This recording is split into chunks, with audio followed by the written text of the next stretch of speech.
안녕하세요. 파상관제인 홍익필 변호사입니다. 지난 시간에 이어서 전대규 변호사님의 책을 공부하고 있습니다. 대표자 신문에 대해서 한번 보겠습니다. 대표자 신문은 이제 법인 파산에서 하는 거죠. 개인에서는 하지 않았습니다. 개인에서는 그냥 신문하는 경우는 있죠. 채무자 본인을.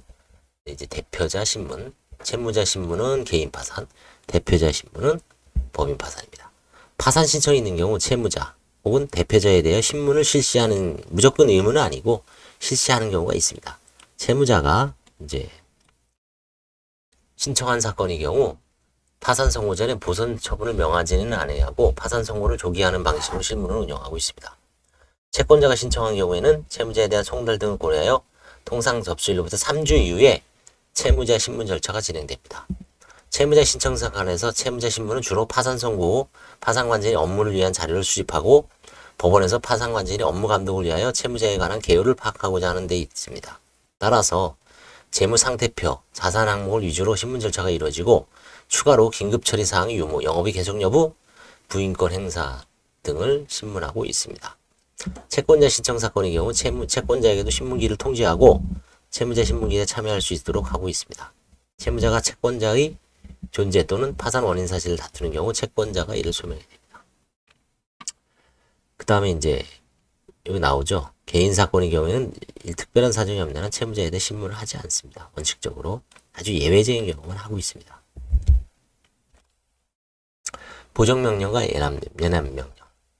예납금은 이제 파산 절차 비용으로 사용된 최소한의 금원으로 주로 공고 송달 비용, 파산관제인 보수가 많죠. 보수가 대부분이죠. 지금 현재 서울에서는 40만 원을 연합시키고 있습니다. 파산재단이 수집되지 않은 상태에서 추후 조세, 민금 등이 재단 채권의 변제에 재원이 되는데 개인에서는 뭐 의미가 없죠. 관제인 보수로 다 나갑니다.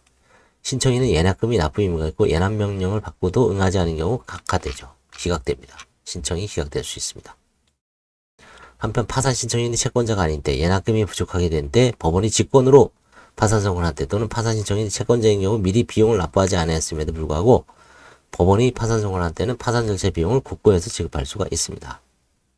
파산 절차 비용이 국고로부터 가지급된 경우에는 신청인이 예납금 납부 의무는 없습니다. 이런 경우는 거의 없다고 보면 됩니다. 그다음에 파산 선고 및 파산 관제인 선임. 뭐 이제 직권으로 이제 파산 관제인을 선임하죠. 파산 선고를 시 채권자 또는 채무자의 신청이 있고 지급 불능 또는 채무 초과 명백하다. 파산 선고를 합니다. 주의할 것은 개인회생 절차가 폐지된 경우에는 직권으로 파산 선고를 할 수가 없습니다. 그때는 별도로 신청을 해야 됩니다. 근데 이제 궁금한 게 예납금이 이건 뭐 다 인터넷만 치면 다 나오죠. 보겠습니다. 5억 미만인 경우에는 500만 원, 5억에서 10억은 700만 원, 10억에서 30억이면 1000만 원, 30억에서 50억이면 1200, 50억에서 100억이면 1500. 그 다음에 100억 이상이면 뭐 2천만 원 이상 플러스 이건 이제 개별적인 사정에 따라서 판사가 정하겠죠. 대개 이제 뭐 요게 이제 개인 파산에서 요 정도죠, 대부분. 개인 파산은 요 정도입니다. 개인 사업하신 조그만 법인은 요 정도죠. 소규모 법인은. 그다음에 좀 큰 데가 한 요 정도 나오는 경우가 있고.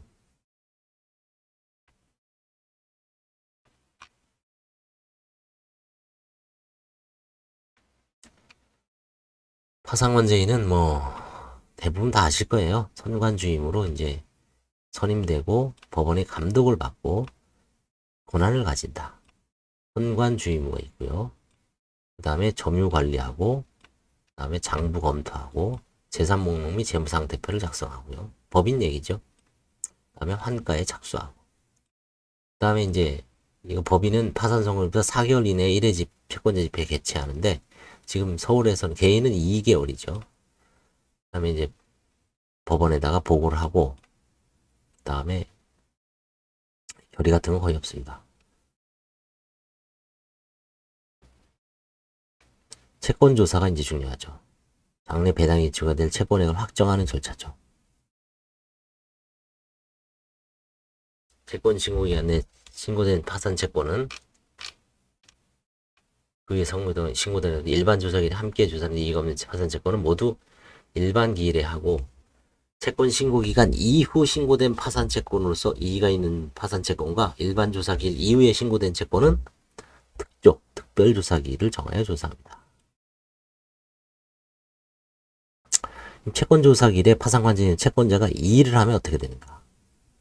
파산 채권 확정되지 않고 별도의 파산 채권 확정 절차를 거쳐야 됩니다.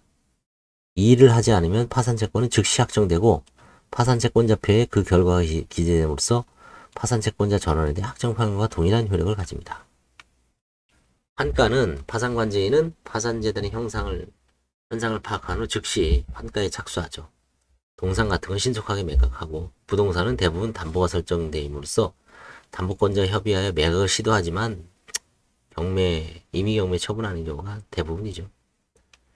배당은 이제 돈 나눠주는 거죠. 보통 개인에서는 최후 배당 한 번만 하죠. 가끔 추가 배당이 있을 수가 있습니다. 파산 절차의 사유로는 제가 늘 강조했죠. 종결과 폐지가 있는데 종결이란 환가 배당 후 파산 절차를 마치는 것이고요. 폐지는 채권자한테 돈을 못 나눠줘서 폐지하는 겁니다. 파산 절차를 폐지하는 경우에는 채권 조사 절차가 필요 없죠. 채권자의 동의가 있는 경우도 이를 동의 폐지라고 하죠. 법인 파산 절차 흐름도 보시면 신청을 하면 법원에서는 보정명령을 내리고 채무자 신문합니다. 보전처분 예납명령. 파산 선고를 받죠. 관제인 선임되죠. 채권 신고 기간이 정해지고 제1회 채권자 집회일이 지정됩니다. 채권 조사 기일을 지정하죠. 1회 채권자 집회에서 이제 파산 경과를 보고하고 이제 질의응답을 갖습니다. 이때 이제 채권 신고하고 채권 조사 기일이 잡힙니다. 그다음에 이제 배당을 하고요. 배당을 하면 파산 절차 종결. 그다음에 이제 환가한 재산이 없으면 20폐지. 그다음에 20폐지 신청 20폐지. 면책 및 복권. 이거는 이제 개인한테 법인의 경우에는 면책 절차가 있을 수 없습니다. 그러나 이제 법인이 사실상 소멸되기 때문에 사실상 면책이 있다고는 하죠. 개인 파산 절차 흐름도는 비슷하지만 조금 차이는 서면 심사하고요. 예납명령 내리고 파산 선고와 동시에 관제인 선임되고 관제인이 재산 관리를 조사하고요. 재산 관리 및 조사하고 채권자 집회를 열립니다. 환가 배당 절차 종결. 없으면 20폐지. 면책 절차는 이제 동시에 진행되죠. 복권이라는 건 이제 회복시키는 거죠. 가격 발탁된 거를. 이게 이제 파산 절차의 대략적인 이제 흐름이었습니다.